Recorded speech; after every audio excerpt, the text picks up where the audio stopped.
Hi guys, Mikhail Bragins here. So here's the final assignment. I would like to say this has been a very great experience for me taking this course. I would like to wish you all good luck on the final.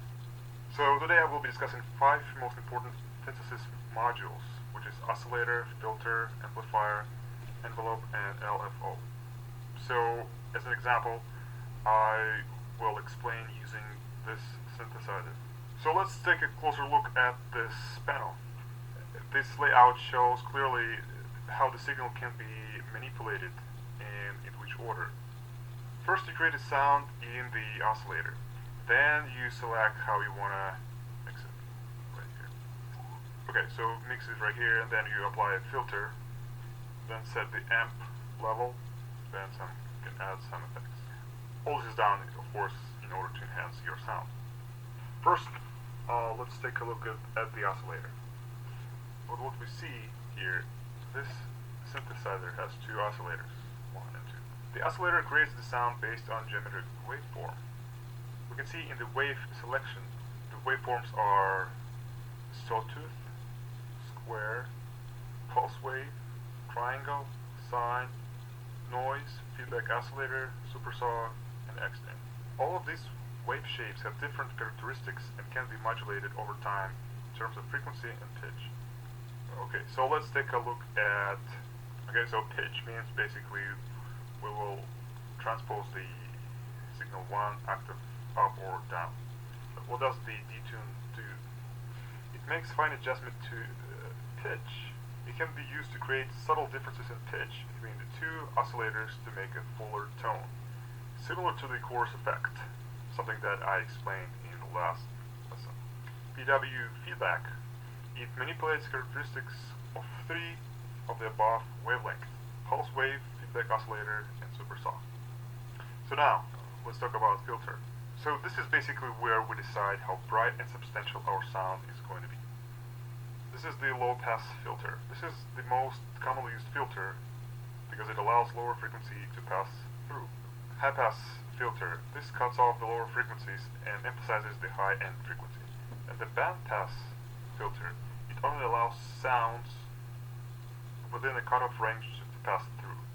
For example, if you want to cut low frequencies and high frequencies at the same time and only allow mid frequencies to pass through. The bypass bypasses the filter and leaves the signal untouched. Next, what we have is slope. It determines how steep the filter is. 12 decibels and 24 decibels. Using the 12 decibel slope will allow some of the frequencies above and below the cutoff frequencies to get through, creating a gentler tone. Here 12 decibels means it's 12 decibels per octave.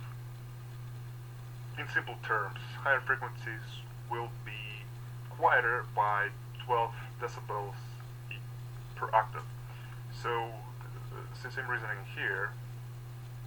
24 decibels per octave means that those frequencies that we want to cut, if it's a low-pass filter, then frequencies that are 1 octave higher than the cutoff frequency will be 24 decibels quieter than the cutoff frequency. Then frequencies 2 octaves higher will be 8 decibels quieter. Cutoff changes depending on what filter you have selected. If we selected low-pass filter, then turning to the right brightens the sound. If we turn it to the left, it dampens it.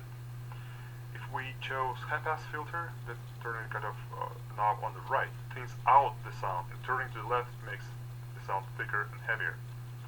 If we use bandpass filter, turning this knob on the right allows a higher range of frequencies to go through, and to the left enhances lower frequencies. Resonance. Turning this knob to the right will boost the sound near the cutoff frequency, and to the left will remove that boost and create a less distinctive sound. Key follow. This is a very interesting control. If you set this knob all the way to the right, and will find that the cutoff frequency increases as you play up keyboard. Next, let's talk about amp. It determines the output volume of the particular patch you are working with. As with the oscillator in synthesis, the amplifier is designed to move over time. there will be an envelope attached to the amp to determine how the overall sound will move. Now the envelope. There are many types of envelopes on this synthesizer. Rather than going into detail of what each envelope does, let me describe the basics of what they do. Envelopes shape the character and movement of the sound, specifically attack, right here, decay, sustain, and release. Attack. This slider controls time it takes for a sound to reach full value after the key has been pressed. The higher the attack, the longer it takes. Decay time. This controls the time it takes for the sound to decay from the top of the attack time, which is the maximum volume, down to the sustain level. The higher the slider, the longer the time. Sustain.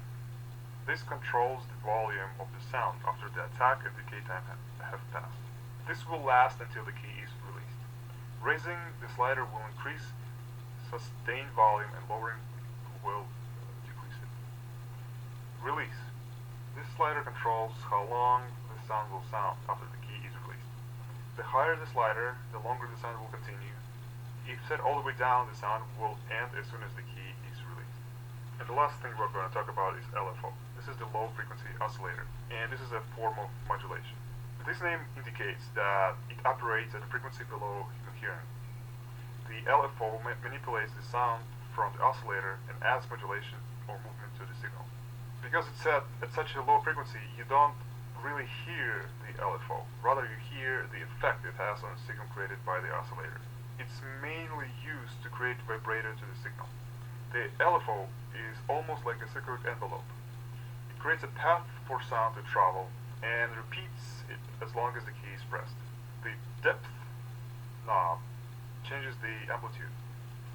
This can be used for vibrators, or you can make some pretty nice effects using the LFO. I would like to thank the reviewers, and I would like to wish you good luck on finals.